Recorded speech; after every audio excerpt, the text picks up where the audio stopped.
Hey guys, what's up? I'm your host Rohit Khurana from Intellect Digest, and in this video we give you a comprehensive review of the Lenovo Vibe Z.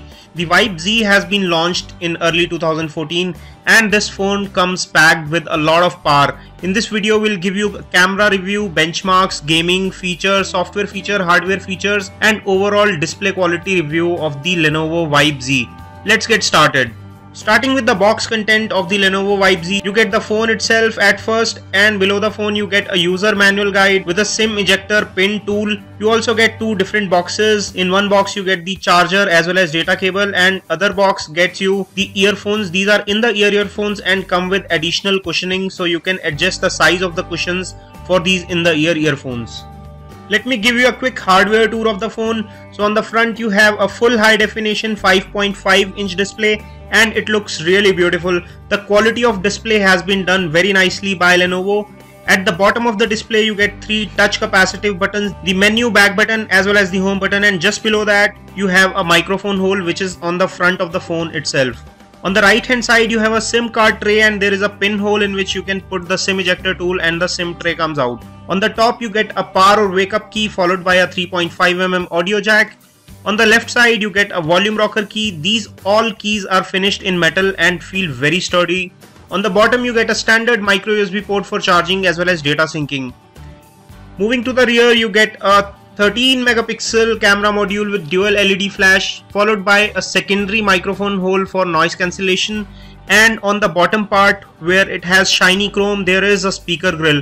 This is a large speaker grill and sounds very loud as well as clear. There is no bass when it comes to the speaker of the phone, but the treble levels are fairly high. The bass levels of the earphones that we have tested with this phone are really commendable. The bass comes out to be very good on the supplied 3.5mm earphones.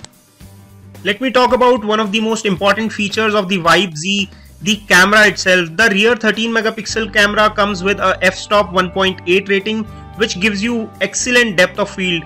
We did some photography and clicked some shots and we got some very good results. The camera application is fairly advanced and gives you a lot of options.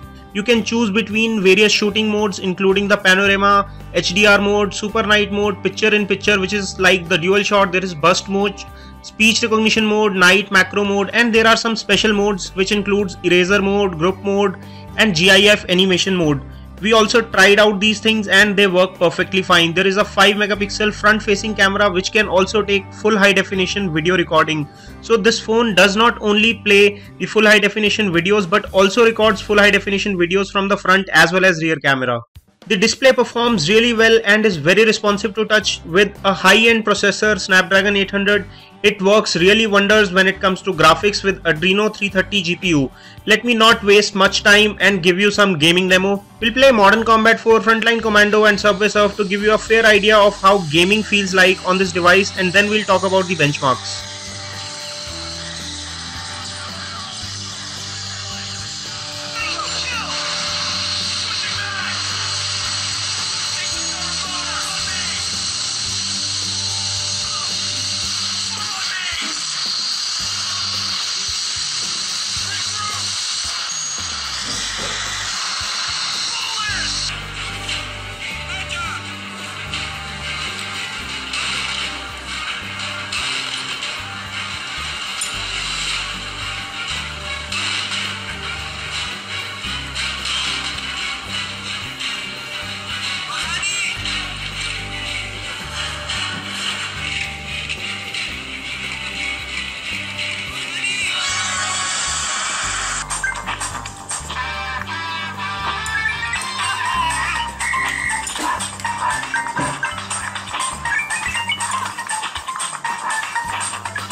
After gaming experience, let me quickly run you through the benchmark scores on the Lenovo Vibe Z. On Antutu, we got a score of 34,230, which is commendable. It is very close to the Samsung Galaxy Note 3 and the Xiaomi eLife E7 that we have seen recently.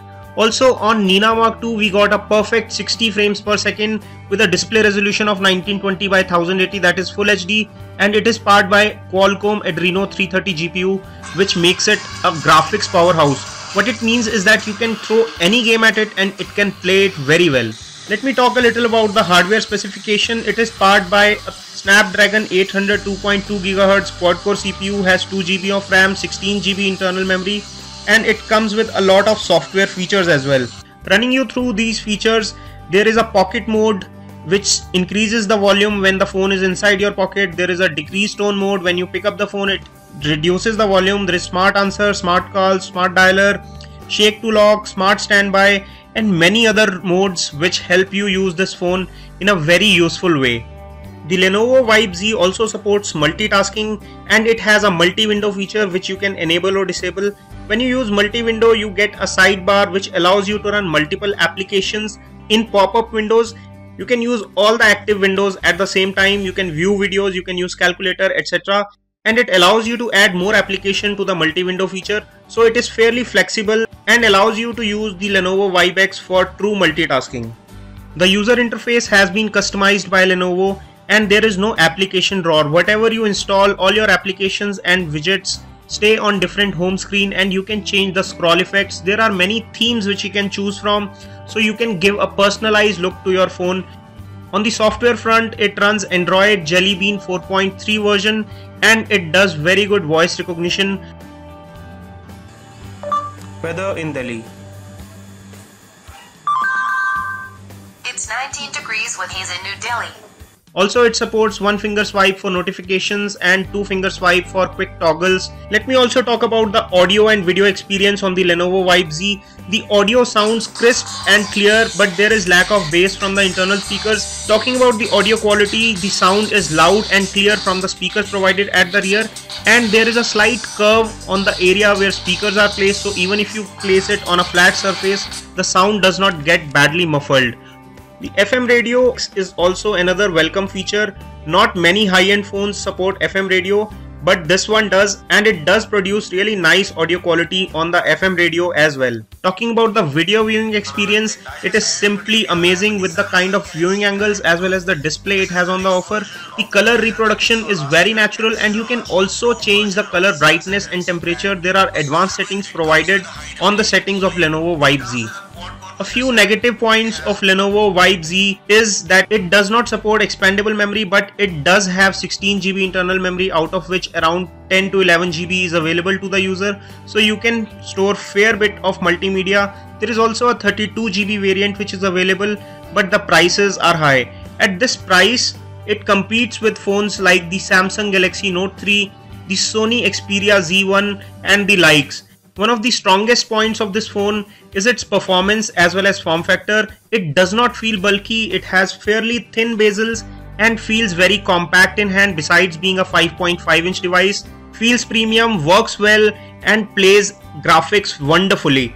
This is all we have on this video. If you have any questions or queries related to Vibe Z, you can leave a comment in the comment section below. If you like this video, don't forget to give us a thumbs up by pressing the like button below. For more such videos, stay subscribed by pressing the subscribe button. This is your host Rohit Khurana signing off. Thanks for watching.